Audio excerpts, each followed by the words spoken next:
Bismillahirrahmanirrahim. Faslun fi syahadati. Pasal dalam saksi-saksi. Asyhadatu al-ikhbaru an syai'in bilafdin maksusin. Syahadah adalah memberi kabar dari sesuatu dengan lafaz yang khusus.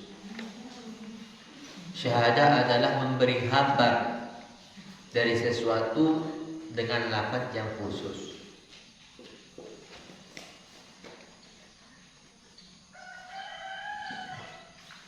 Memberi kabar dari sesuatu dengan lafaz yang khusus.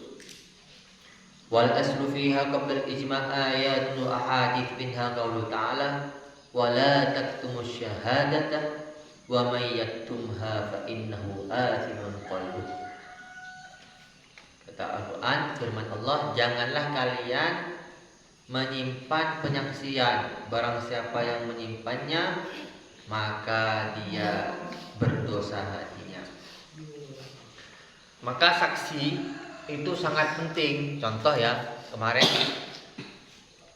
Iqbal, siapa yang kehilangan kemarin? Sholah kehilangan seleber, celana dalam. Yang disangkakan siapa? Iqbal. Nah, Iqbal ini harus punya saksi. Asal juga punya saksi. Seumpama Qadim yang tahu bahwasanya Iqbal ini mencuri, maka kalau Qadim ini tidak bersaksi dengan secara betul jujur, maka Qadim ini juga membantu Iqbal, membantu kemaksiatan. Dan itu hukumnya dosa. Berapa banyak sekarang penyaksian-penyaksian ya yang ditipu atau yang palsu gara-gara apa? Gara-gara apa? Gara-gara uang. Gara-gara uang. Yang lagi viral itu penembakan antara polisi dengan polisi. Tahu? Polisi antar polisi. Yang nembak adalah polisi Eliezer atau polisi E katanya. Kemudian yang ditembak adalah siapa? Joshua. Polisi Joshua. Itu ketika pertama kejadian, apa kata polisi? Bahwasanya adalah ada kejadian pelecehan harga diri.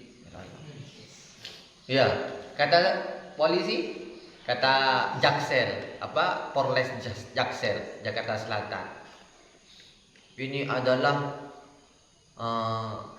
ada pelecehan kepada istri saya, mengganggu martabat saya, harga diri saya dolimi, katanya ya.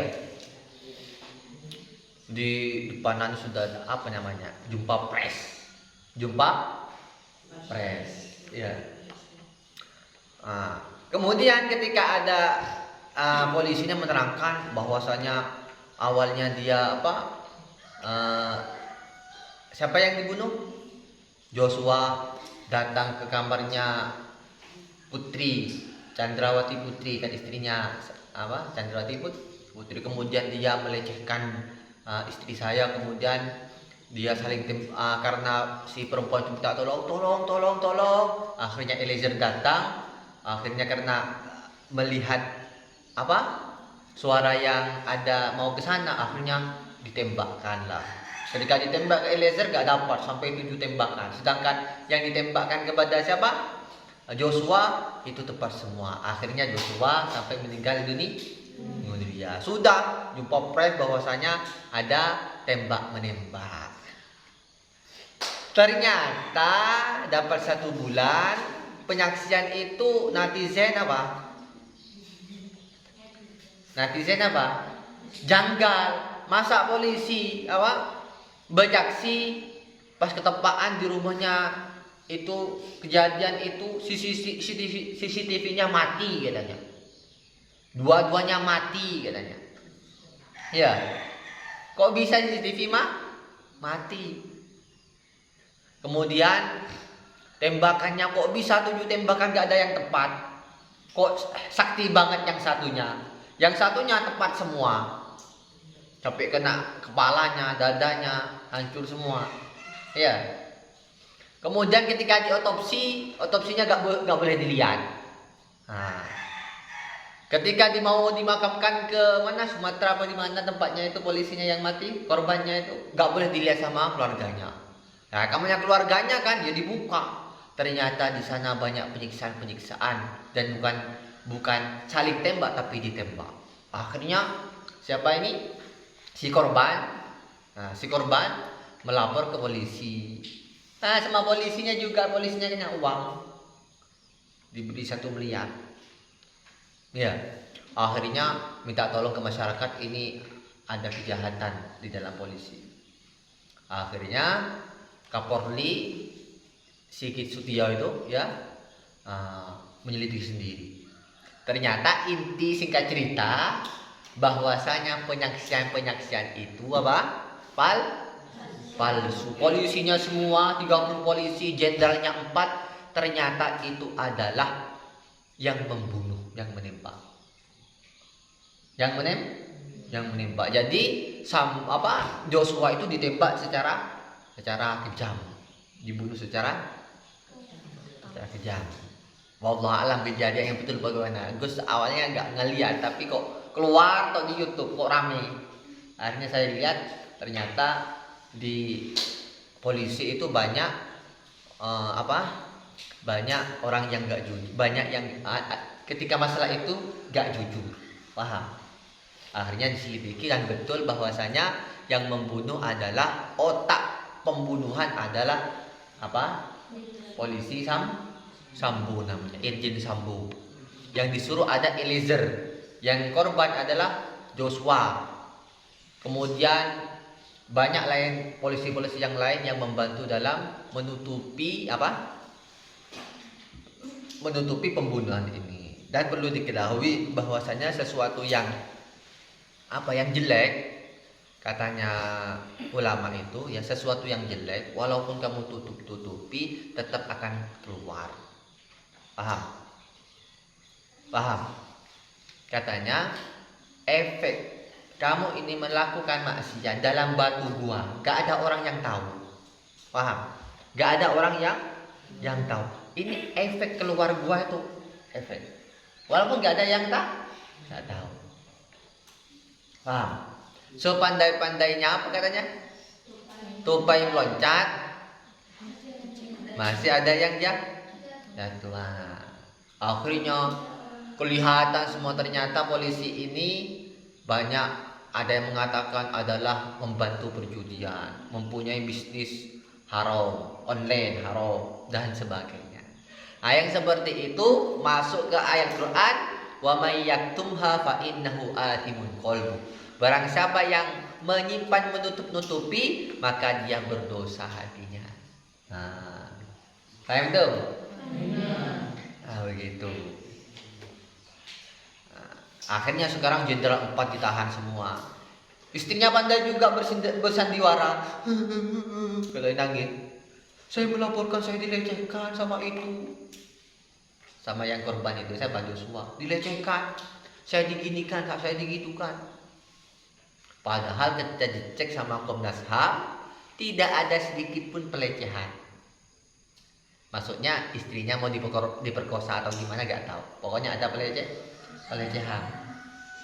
Ternyata diselidiki gak ada. Seseorang ketika diotopsi mesti ketahuan. Paham? Hairul nih mati contoh. Hairul mati. Dimatinya karena apa? Ketahuan nanti. Oh, Hairul tadi kebanyakan minum kopi, akhirnya mabuk.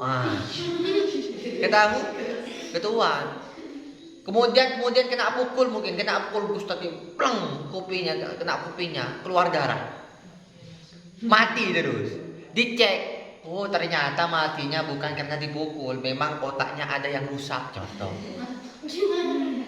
Kawan semua, dan tadi ini melakukan zina atau tidak dengan laki-laki ini dengan laki itu, dilihat di apa? Di otopsi, di visum.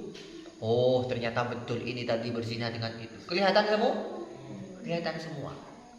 Paham? Sampai anak-anaknya nanti ketika sudah melahirkan bayinya, dites DNA, klik. Oh, ini anak, bukan anak kamu ini. Ini anak dari orang lain. Ketahuan. Pernah pada zaman Rasulullah ada anak, ibunya putih, bapaknya putih, anaknya hitam, kayak orang Papua. Akhirnya yang laki-laki bilang, kamu dari mana ini? Kamu melakukan melakukan apa? Zina ya? Kamu selingkuh ya? Istrinya bilang, demi Allah saya tidak selingkuh. Apa ini anaknya bukan anak saya kok hitam? Ya, gak ikut ke saya, gak ikut ke dia. Ternyata datang kepada Rasulullah, diselidikilah, ternyata betul dia anaknya. Dites DNA kalau sekarang. Terkadang memang anaknya tidak sama dengan bapaknya atau dengan ibunya. Ikutnya pada mbahnya. Seperti Gus, nggak ada yang sama. Abah putih, Umi putih, Gus hitam. Ikut ke siapa? Ikut ke mbahnya. Paham? Ikut ke mbahnya. Semua itu akan kelihatan. Akhirnya ketika tahu anaknya hitam, waduh, ya bapak sabar sudah, sabar. Orang yang jadi penyaksi ini tidak diterima kecuali dengan apa? 5 syarat. Wala tuqbalu syahadatu illa mimman istamat fi khamsu khisalin. Dan tidak diterima penyaksian ini kecuali kumpul 5 syarat, 5 tingkah. 5 tingkah. Yang pertama Islam, dia harus Islam. Kalau orang kafir tidak. Loh, ini gimana? Ini orang kafir semua. Yang dibunuh orang kafir, yang membunuh orang kafir. Gak tahu kafir apa enggak tahu. Allah alam.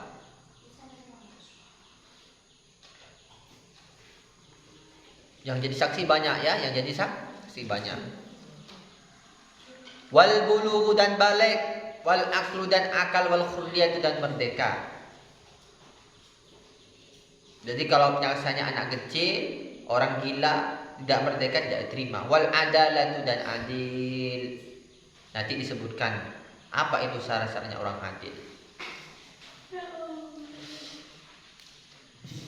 Akhirnya kata Menteri Polhukam Mahfud MD, ini tidak akan adil kalau Irjen Sambo ini dihukum di bawahnya 15 tahun, paling tidak 20 tahun atau hukuman mati.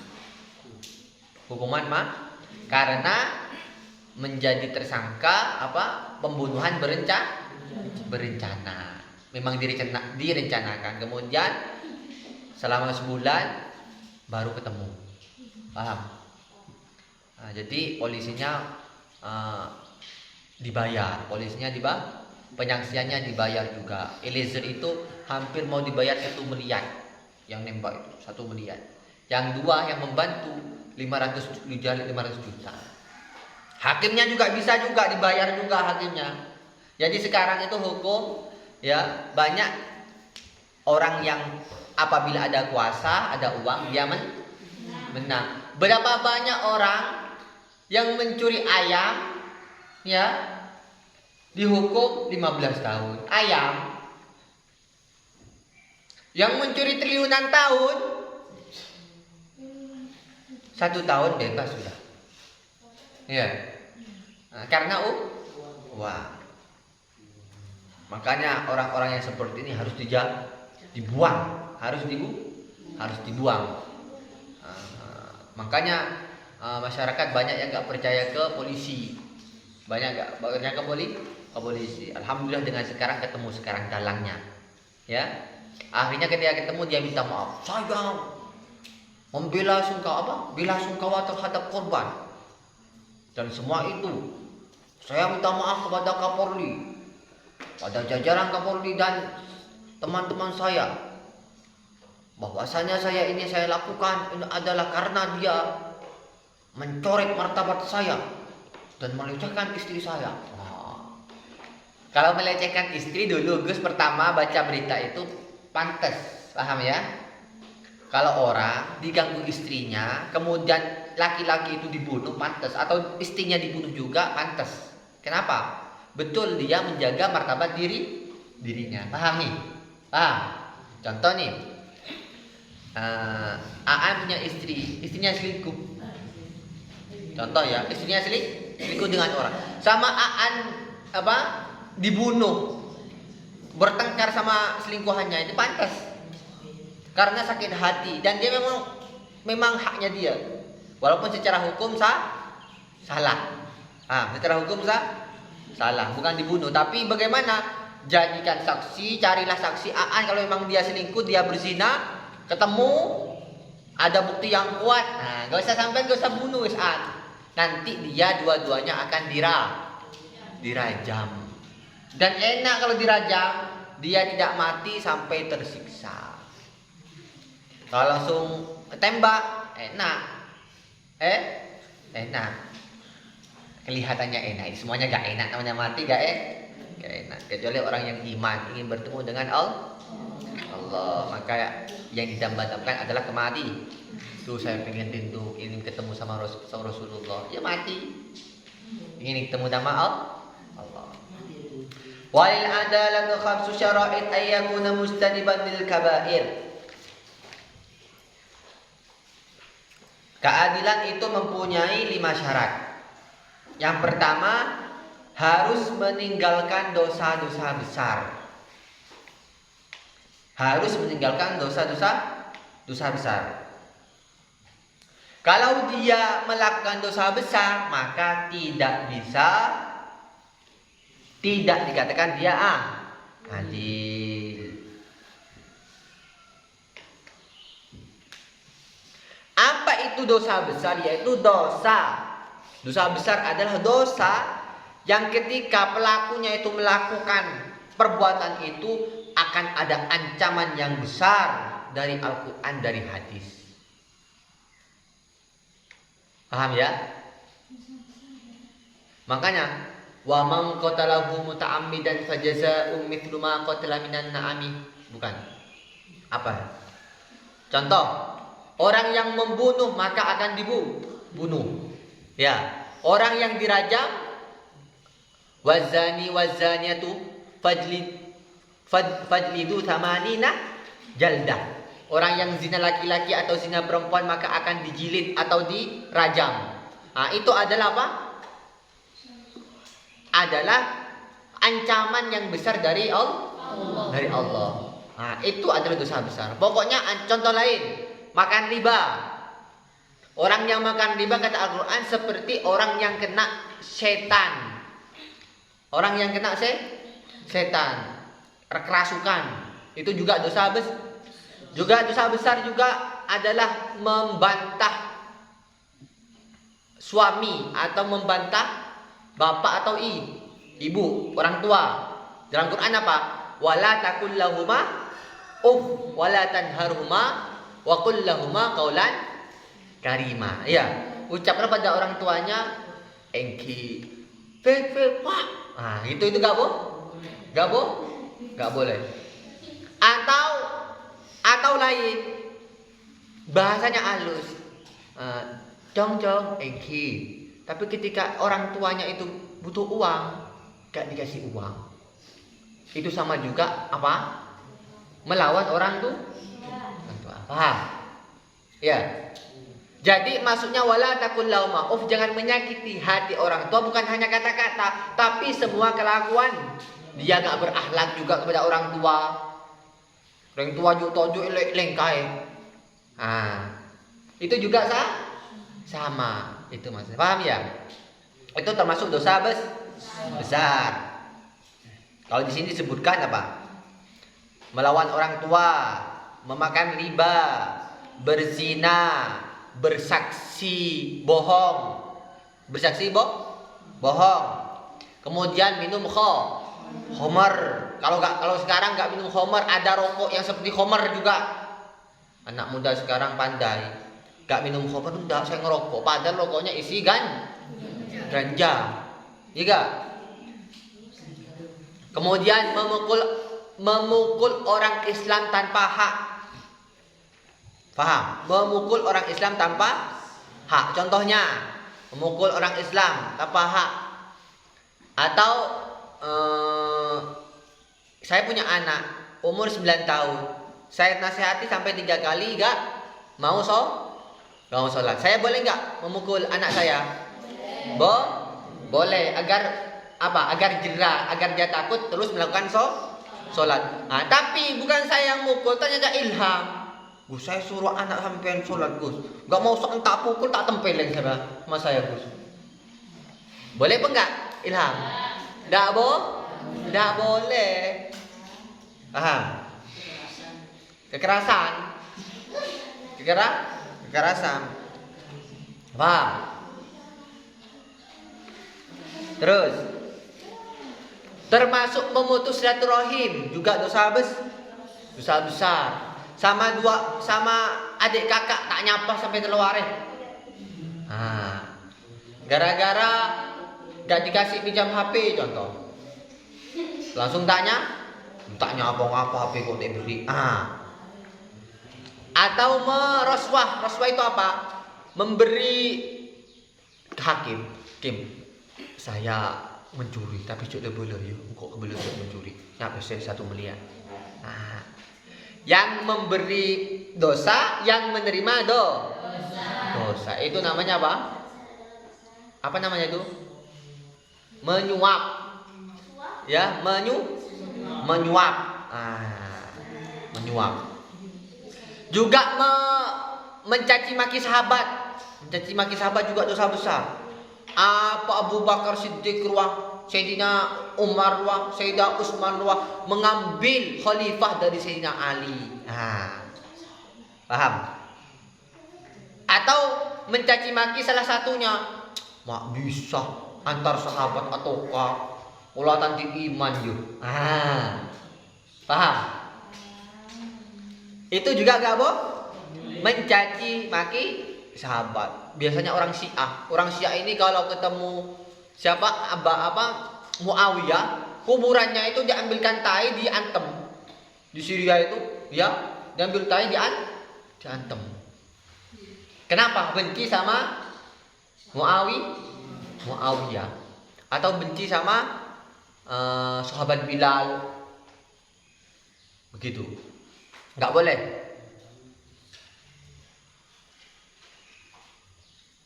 Kemudian kalau tobat gimana? Kalau tobat ya ditengok dulu tobatnya. Kalau memang betul-betul tobat, kemudian dia tidak melakukan lagi dan dia menyesal, maka boleh diterima penyaksiannya. Ghairu musirrin 'anil qalili minas saghair.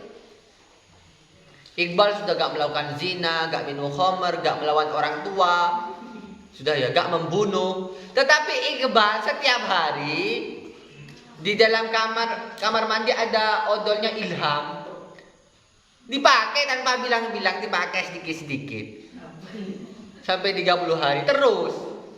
Lah itu juga sama dosa sedikit tambah sedikit nanti jadi besar juga. Paham, Bal? Atau contoh lain biasanya sabun. Ya. Atau kalau sabun pakai apa? Pakai yang paling mudah ini anak santri pakai sandalnya orang lain. Pakai sandal orang lain. Tiba-tiba dipakai gak bilang-bilang, orangnya bingung cari kemana. Biasanya kalau sandal seperti ini sandal yang jelek. Apa sandal jelek gak apa-apa wis. Ya kan? Makanya Gus dulu di pondok kalau beli swalu ya sebulan 5 kali hilang. Tapi kalau beli yang mahal takut orang. Sampai beli swalu tak beri apa? Gembok, saya hilang juga. Ketemunya sama orang digunting. Paling yang gosok paling cek medit iki. Ya, kedekut ini apa tak gunting sekali hanya sandal seperti itu di pondok. Jadi dosa yang paling terbiasa di pondok adalah gosok. Nah, jangan biasakan gosok. Paham ya? Kemudian salimus sarirah. Apa itu salimus sarirah? Yaitu dia akidahnya betul, bukan orang ahli bid'ah.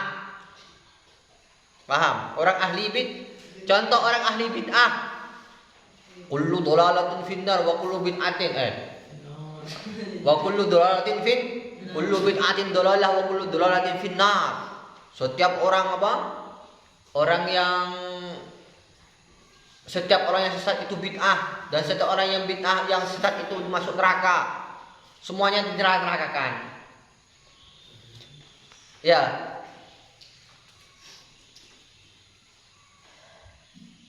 Jadi harus akidahnya betul. Makmuman indal ghadab. Bagaimana? Dia harus ketika marah itu bisa menjaga kemarahannya. Paham? Harus menjaga kalau nggak bisa menjaga marahnya, maka apa? Dia tidak bisa menjadi saksi. Bagaimana? Dia tidak ghibah, dia tidak namimah, tidak dusta. Muhafidun ala muruti muslihi, dia menjaga harga diri sesamanya. Maksudnya dia berakhlak yang baik dengan sesamanya. Ya, tidak melakukan perkara-perkara yang jelek. Contoh, dulu ya seorang kiai besar contoh makan di pasar, pantas atau tidak? Atau makan secara berdiri, pantas atau tidak? Seperti itu juga menurunkan martabatnya. Paham? Contoh, Neng contoh ya, Neng celanaan, celanaan ketat contoh ya. Pantas enggak seperti itu? Tidak pantas. Seperti itu menurunkan martabat. Paham? Mun enggak aulia celanaan ketat contoh, pantas seperti enggak? Pantas karena apa? Oh, enggak pantas mun aulia. Contoh kalau di sini siapa yang nyaman? Mega. Pantas aja mun Mega celanaan ketat. Pantas kenapa? Maaf ya, mbak-mbaknya ada yang celanaan. Berarti si selebaran to. Berarti si kotangan to. Pantas enggak pantas? Karena sudah keluarganya sama, paham? Tapi seperti siapa ini? Contoh Ilmi, seumpama orang tuanya jamaah, kemudian ibunya selalu cadaran, dan dia buka cadar, pantas enggak? Enggak pantas, karena sudah dia biasa cadar. Itu bisa menurunkan martabat. Paham? Paham ya?